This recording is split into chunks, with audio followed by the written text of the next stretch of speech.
Yeah, man. Is something wrong in this? Absolutely. Oh wow, no wonder there's something in there. Yeah, it's kind of raunchy looking, right? Yeah. Actually, it is kombucha. That's a strange name. Yep, it's a live culture, actually, that is used in fermentation process. And today, we're going to discuss how this might actually help patients going through chemotherapy and transplant. Post-chemotherapy and transplant. Big key, right? Yes. I got a couple other things let me show you. I think that this will help. Because if you remember, your sister had potassium problems, and we have this to add to our fermented food. That is sauerkraut. That's right. And one last thing, a supplement some people like to take. Probiotics. That's right. Other things that you could use would be kimchi, which we don't have any. It's a shame because it's very good. Yeah. Pickles by themselves would be good. You can pick whatever brand you like, whatever flavor you like, sweet pickle or standard pickle. Mm-hmm. Okay. Just be careful which ones you find because they may contain sugar. Yeah, it's always good to check the label. Yeah, and that is something you must avoid. Right. So with sauerkraut, you also want to look through. Oh, I almost forgot. Yogurt. Oh yeah, Greek yogurt. It contains a lot of bacterial, bacteria that can help you digest. It kind of like digestive enzymes. It holds a homeostasis in your body that can help to balance out your basically nutrition level and bad level because it has something to fight, and if it doesn't have something to fight, it does not get used to any bacteria that is in it. Right, yeah. So with enzymes, they're slightly different, but you're right because it's a whole new bacteria to the gut, and after chemotherapy, there's not much bacteria left behind. So what we're doing is we're putting that back in after your doctor says it's okay. We don't want to cause problems. We've had a previous video, and the reason why we use digestive enzyme is during chemotherapy, we don't want to get someone sick from the good bacteria because overgrowth of that is bad. And exactly what you said, yeah. Homeostasis, right? What is that? A balance, right? So we have to have some bad bacteria and we have to have some good bacteria because each of them have a different function. And just like I said, your immune system needs to handle it so it can take control of it and use it so it can help like your stomach function correctly. It can help like basically your whole body work. Right, and where are the two main places that your immune system is generated from? I gave part of that to your sister. Bone marrow. Bone marrow is one place, and the other place is? The stomach. The stomach, that's right, your gut. It took me a second. It's okay. Hey, we're all learning, right? So, with kombucha, it has some very nice, interesting, kind of wide spectrum benefits that you can put with it. It is not the most tastiest thing to drink, as you experienced. Yeah. We visited with a friend of ours who is helping us grow this culture right now. We're going to go through and do a, when you show progress in the video, what's that called again? When you show how the progress of the video is, like, the progress of the growth, right? Yeah. Time lapse. Time lapse. Yeah. Oh man, where the heck is my head right now?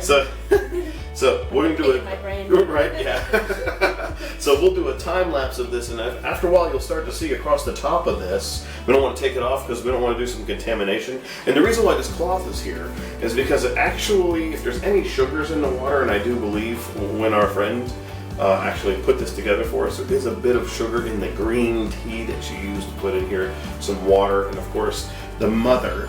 What you're going to find is these tendrils that are hanging in here, that's parts and pieces of the mother, which are actually some of that valuable bacteria that we're looking for that will create this, what was the term they used for that? They took a photo of it, I can't remember what it'll create a cap across the top. It'll create like a pancake of bacteria. Exactly. Yeah, I forgot. You're right. The pancake's a very good description of it. Yeah. And you'll take that off and you'll add some to some individual bottles is what we learned.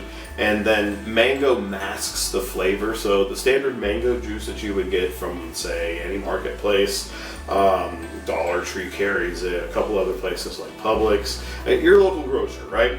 You put that in there, and the one we found that was great was a green tea and spearmint and cucumber. Cucumber, yes. Right? And a little bit of mint. Yeah, it was cute. Yeah, that's right. Spearmint is the other piece, right? Yeah. Nice, cool, and refreshing. Yeah, it and kind of tastes like lemonade, and yeah, it's very yeah. nice. Definitely a summer morning drink or summer afternoon after cutting the lawn kind of thing. Mm-hmm. So, and it has that kind of fizz. I don't know if anybody's ever tried some kimchi. There's a bit of a fizz to it, and when you pop the top, you know you have it right because it will actually go like you're opening up a soda. Yeah, it's the buildup of gas in there. And where does that gas come from again?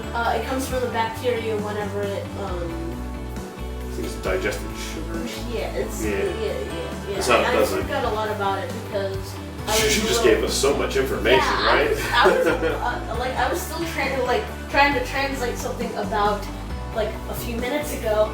Yeah, I'm not trying to catch up with her too. She gave us a lot of really good information. Again, I'll just reminder for anybody that might be like skipping through the video, this is post-transplant, right? Yes. Post-chemotherapy with doctor's approval.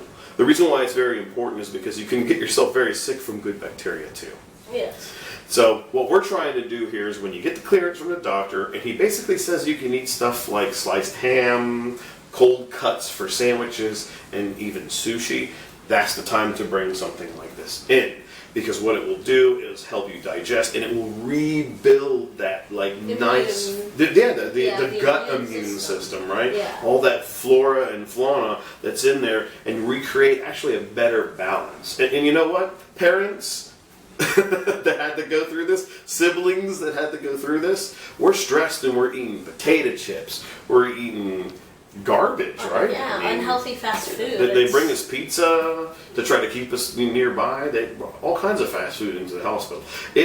No one's arguing. I love the pineapple pizza on Fridays and the pepperoni, right? Yeah. But at the end of the day, it's not the best thing for your gut. And if you're trying to actually work with, and through this whole thing, these are recommendations I think that are good for parents as well, because you can all work together. You can also eat these things together, like a little bit of sauerkraut along with a hot dog or a sausage on a bun, and that's a quick way to get it if you just want to eat sauerkraut straightforward like we do. You could also trade out soda for, I forgot the name of this. Kombucha. Kombucha, That's right, yeah. It's always a hard name in this thing. Yeah, it's not the best by itself, and those kombucha drinks that you get at the store, I'm not knocking them. You can try any of them. Some people like them. I have a friend of mine that loves the one at Walmart, and my gosh, it's not the best. Yeah, you have to choose your flavors wisely. Yeah. Now, why do we have coconut here? Coconut is very healthy, and it also adds to the flavor. It also has... It's the potassium that we're looking for. Yeah. Right, so what we'll have is a very high potassium, 12 milligrams of potassium in there. And a lot of the medication post-chemotherapy, post-transplant, requires high potassium because it eats up potassium just to break down those chemicals. So this is actually a smart snack that you can put in. And it's very essential. Yeah, it's extremely essential. You can mix it with cranberry. You can mix it with mango. Have fun with it. Yeah, I mean, don't just think I got to sit down or try to, slug down this horrible thing of coconut if it's not your thing. Yeah, take a tip from our peelable fruits videos. Exactly. Yeah, make a smoothie with it, right? Yeah, I mean, that's a really sweet idea. I like that. Yeah. And again, with sauerkraut, this can be done with smoked hot dogs, grilled hot dogs, boil them up. Get creative, folks. We can also take and add some peaches, canned peaches, to yogurt, right? Mm-hmm. As like an afternoon snack or before you go to bed. Yeah. It's a great alternative to ice cream. Yeah. So, and then of course... We have the probiotics. We have probiotics. There's also a prebiotic you can get. It's kind of like a little, like a troche. It's a medical term for kind of like a candy you put in your mouth and let it dissolve. And after you have a meal, say something like our McDonald's, with French fries, those are essential. Not. But essential French fries, you want to put in the prebiotics to help start to break down those sugars that are already in there, and then a probiotic every morning on an empty stomach is not a bad idea. However, mixing in other additionals like pickles and sauerkraut and kombucha and other types of fermenteds, you may get an overgrowth of good bacteria and wind up in a bad spot. Lots of gas, Yeah. diarrhea. And that's why kombucha helps. It helps digest all of those. Yeah, you're going to break all those things down, and you're going to get, like, the word is regular, right? You know, 4 o'clock, I'm always going to have a bowel movement, but that, you know, as funny as that is, that's the subject of this particular video. So this is for someone that you wouldn't want to mix this with this. I think we're going to put too much in at once, and you're going to cause yourself the same problems you had if you had a 24-hour stomach bug. So one or the other when it comes to the oral supplements. Now, prebiotic, where you have it dissolvable in your mouth, you could probably get away with that, along with these. Yeah. Well, I think that's enough to wrap it up. Yeah. Did you understood everything pretty clear? Oh yeah. I've heard that there was digestive not enzymes, but digestive bacteria in many things, and it's really healthy for people to use. Post-transplant, that's absolutely right. Or not, it's very good. Yeah, just in general, if you haven't got this kind of a health issue with chemotherapy and transplant, this is a great way to solve a lot of problems you may have. I mean, and if you're kicking sugar in a ketogenic diet, one of our favorites, or you're going to do a vegetarian diet, you want to adjust out some of the meats and sugars that you've eaten in the past, these types of bacteria can help break those things down. Yes. So what do you think? I think this is very interesting, and it's a very good topic to learn about. Tongue-tied topic to learn about? Right on. So what we'll do is we will continue to make snapshots of this at the beginning of future videos, and you'll start to see that little cap of bacterial pancake, as you put it. I like that. We'll get the technical term for you, put it in the subtitle. Well, thank you for sitting through our video. We would just like to tell you to like and subscribe, and yeah. Absolutely, yeah. This was a fantastic opportunity to let you guys know how to handle things afterwards, because when you're done in the hospital, you're not done with your family member. There's still a lot of things that are going to come into play. I think we might do an exercise video next. Oh yeah, I'll work on that. I mean, because we're sitting in a hospital room all day. It's not a bad idea to get up and move, right? And it's very, very healthy no matter what. Mm-hmm. All right. Thank you, folks, for watching. This is awesome. Another good one. Boom.